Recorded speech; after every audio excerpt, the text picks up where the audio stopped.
ರಾಜ್ಯ ಸರ್ಕಾರದ ಗುತ್ತಿಗೆಯಲ್ಲಿ ಟೆಂಡರ್ ಪಡೆಯುವುದಕ್ಕೆ ಶೇಕಡಾ 4% ಮೀಸಲಾತಿ ಪಡೆದುಕೊಂಡಿರುವ ಮುಸ್ಲಿಂ ಸಮುದಾಯ ಇದೀಗ ಮತ್ತೊಂದು ಬೇಡಿಕೆ ಇಟ್ಟಿದೆ. ತಮ್ಮ ಶಿಕ್ಷಣ ಹಾಗೂ ಉದ್ಯೋಗ ಮೀಸಲಾತಿಯನ್ನ ಶೇಕಡಾ 10ಕ್ಕೆ ಹೆಚ್ಚಳ ಮಾಡುವಂತೆ ಸರ್ಕಾರಕ್ಕೆ ಮನವಿ ಮಾಡಲಾಗಿದೆ.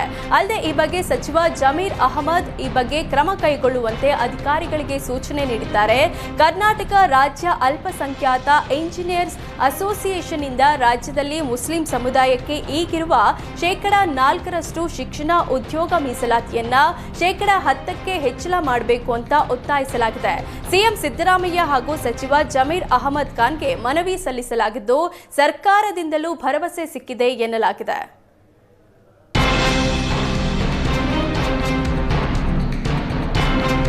ರಾಜ್ಯದಲ್ಲಿ ಒಳ ಮೀಸಲಾತಿ ಕಿಚ್ಚು ಮತ್ತೆ ತಾರಕಕ್ಕೇರಿದೆ. ಒಳ ಮೀಸಲಾತಿ ಜಾರಿಯ ಕುರಿತು ದಲಿತ ಸಚಿವರ ಬೆಂಗಳೂರಿನಲ್ಲಿ ಸಭೆ ಮಾಡಿದ್ದಾರೆ.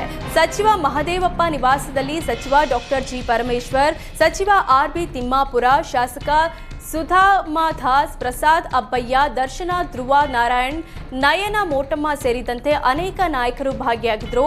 ಒಳ ಮೀಸಲಾತಿ ಜಾರಿ ಮಾಡುವಂತೆ ಸರ್ಕಾರಕ್ಕೆ ಒತ್ತಾಯಿಸಲು ಸಭೆಯಲ್ಲಿ ತೀರ್ಮಾನ ಮಾಡಲಾಗಿದೆ ಎನ್ನಲಾಗಿದೆ. ಕೊಪ್ಪಳದ ಸಾಣಾಪುರದಲ್ಲಿ ವಿದೇಶಿ ಹಾಗೂ ಸ್ವದೇಶಿ ಮಹಿಳೆ ಮೇಲಿನ ಅತ್ಯಾಚಾರಕ್ಕೆ ಮಾಜಿ ಸಚಿವ ಶ್ರೀರಾಮುಲು ಖಂಡಿಸಿದ್ದು, ಸರ್ಕಾರ ಪ್ರವಾಸಿಗರಲ್ಲಿ ಕಾನ್ಫಿಡೆನ್ಸ್ ಮೂಡಿಸುವಲ್ಲಿ ಸಂಪೂರ್ಣ ವಿಫಲವಾಗಿದೆ ಅಂತ ಕಿಡಿಕಾರಿದ್ರು. ವಿದೇಶಿಗರೆಲ್ಲ ಈಗಾಗಲೇ ಬುಕ್ಕಿಂಗ್ ಕ್ಯಾನ್ಸಲ್ ಮಾಡ್ತಿದ್ದಾರೆ. ಕೂಡಲೇ ಸರ್ಕಾರ ಇದರ ಬಗ್ಗೆ ಗಂಭೀರವಾಗಿ ಪರಿಗಣಿಸಬೇಕು.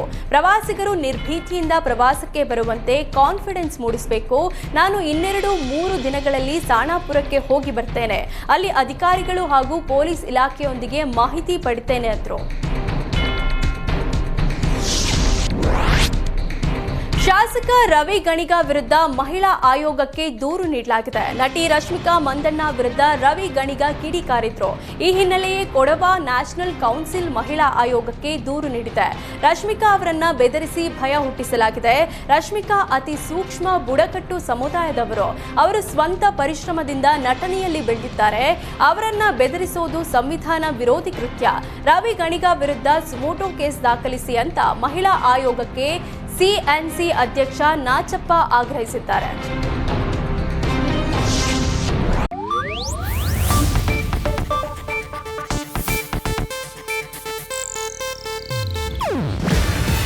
ಇದು ಏಷ್ಯಾನೆಟ್ ನ್ಯೂಸ್ ನೆಟ್ವರ್ಕ್ ಪ್ರಸ್ತುತಿ. ನೀವು ನೋಡ್ತಿದ್ದೀರಾ ಏಷ್ಯಾನೆಟ್ ಸುವರ್ಣ ನ್ಯೂಸ್.